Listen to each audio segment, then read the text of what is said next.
여러분 매장은 상생요금제 몇 구간에 해당됩니까? 배민원 플러스 매출 규모에 따른 상생요금제 구간이 결정되어 매장마다 확인이 가능합니다. 2월 19일 올라온 배민 공지사항의 내용을 보면서 상생요금제 구간의 확인 방법을 알아보고 상생요금제가 앞으로 어떤 식으로 운영될지, 어떤 문제가 있는지 이야기해 보겠습니다. 배민원 플러스 상생요금제 시행과 구간 확인 방법 안내. 2월 26일부터 상생요금제로 배민원 플러스를 이용하실 수 있습니다. 배민원 플러스 매출 규모에 따른 상생요금제 구간이 달라지며 적용받는 구간은 배민 셀프 서비스에서 직접 조회할 수 있습니다. 이제 모두 다 아시겠지만 그래도 혹시 모르시는 분을 위해서 상생요금제에 대해 간단히 보겠습니다. 배민원 플러스 상생요금제는 2025년 2월 26일부터 배민원 플러스 요금제를 배달의 민족 매출 규모에 따라 중개이용료 최저 2%에서 최대 7.8%, 배달비는 1,900원에서 3,400원으로 이용할 수 있는 매출 규모별 구간 요금제라 말할 수 있습니다. 별도의 신청 없이 자동 적용됩니다. 이제 배달의 민족 기본 수수료는 배민 배달, 그러니까 배민원 플러스 광고 상품을 이용하여 주문을 받는 경우 말씀드리고 있는 상생요금제를 적용받고, 가게 배달, 그러니까 오픈리스트 광고 상품을 이용해서 주문을 받는 경우는 부가세 별도 6.8%의 중개이용료가 부과됩니다. 지금 보고 있는 이 공지사항은 배민원 플러스 상생요금제의 부과 기준이 되는 매출 규모에 따른 구간이 결정되어 각 매장마다 확인이 가능하게 되었다는 내용입니다. 어디에서 확인할 수 있습니까? 외식업 광장 배민 셀프 서비스, 사업자 정보, 배민원 플러스 매출 규모 분류. 배민 셀프 서비스의 맨 아래에 있는 사업자 정보에 나옵니다.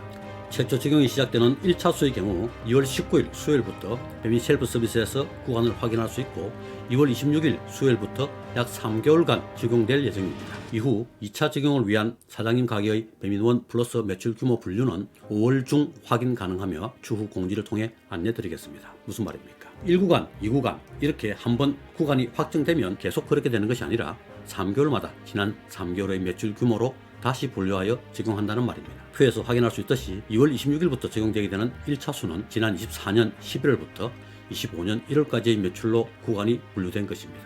지금 분류된 구간은 5월까지 적용됩니다. 6월부터는 표와 같이 2월부터 4월, 2, 3, 4월의 매출로 구간을 새로 분류하고 그 구간으로 6월부터 8월까지 적용됩니다. 5월, 6월, 7월의 매출로 9월부터 11월까지의 구간이 분류된다는 이야기입니다. 그 뒤로도 25년 8월부터 10월까지의 매출로 구간이 분류되어 12월부터 2월까지의 중개이용료가 결정된다고 보면 되겠습니다. 여러분은 몇 구간에 해당됩니까? 제가 여러 매장을 운영하고 있는데 모두 7.8% 1구간이고 한 개 매장이 50% 초과 80% 이하 3구간에 해당됩니다. 3구간이면 중개이용료 6.8% 플러스 배달비 1,900원에서 2,900원인데 지역별 배달비를 확인해 보니까 2,500원입니다. 6.8%의 배달비 2,500원, 나머지 1구간 매장은 7.8%의 울산, 경남의 경우 배달비 3,000원이니까 3구간과 차이를 보면 중개이용료 1% 낮고 배달비 500원 차이면 객단가 25,000원일 때 2%, 합쳐서 3%가 차이 납니다. 1구간과 3구간의 차이가 꽤 됩니다. 기분이 좋아집니다. 그런데 한 개 매장만 3구간이고 나머지 매장이 모두 1구간인데 이거 좋아할 일이 아닌 것 같습니다. 여러분, 사업자를 3개, 4개로 나눈다는 말들이 많습니다. 이래서 그런 겁니다. 뭐 그리까지 해야 하나 싶기도 하고 참 치사하다 싶기도 하지만 꼭 그렇지도 않은 게 저야 5,800만 원, 6천만 원 정도의 매출이라 그렇지만 1억 이상, 2억 이상 매출이 많은 사장님들은 계산기를 두들겨보지 않을 수 없게 되었습니다. 문제는 또 있습니다. 현재 많은 배달점 사장님들이 샵인샵을 운영하고 있습니다. 제가 생각할 때 이 샵인샵은 너무나 많은 문제점들을 가지고 있습니다. 그동안 배민원은 한 사업자에 한 개의 배민원 가게가 원칙이었습니다. 그래서 많은 쇼핑샵이 있는 가게 배달에 비해 가게수가 현저히 적었던 게 사실입니다. 이번 개편으로 한 사업자당 4개의 샵인샵이 허용됩니다. 사업자가 2개라면 8개의 샵인샵 매장 운영이 가능하고 누가 그러겠습니까만 3개의 사업자라면 12개의 배민원 플러스 매장을 운영할 수 있게 되었습니다. 이거 시한폭탄을 안고 가는 느낌이 듭니다. 과연 이게 음식 장사인가요? 음식에 대한 철학까지는 아니더라도 이게 제대로 된 장사를 할 수 있을까요? 공산품, 물건을 떼다 파는 것도 아니고 음식을 만드는 일인데 1인 푸드코트를 해야 하게 생겼습니다. 내가 이러려고 음식 장사를 한 게 분명히 아닐 텐데 자기 자신을 속이고 고객을 기만하는 것 같아 불편하다는 사장님을 만나기도 했습니다. 이거 보통 문제가 아닙니다. 그럼에도 왜 많은 사장님들이 3개, 4개 샵인샵을 하고 사업자를 떠내고 합니까? 불편한 진실입니다.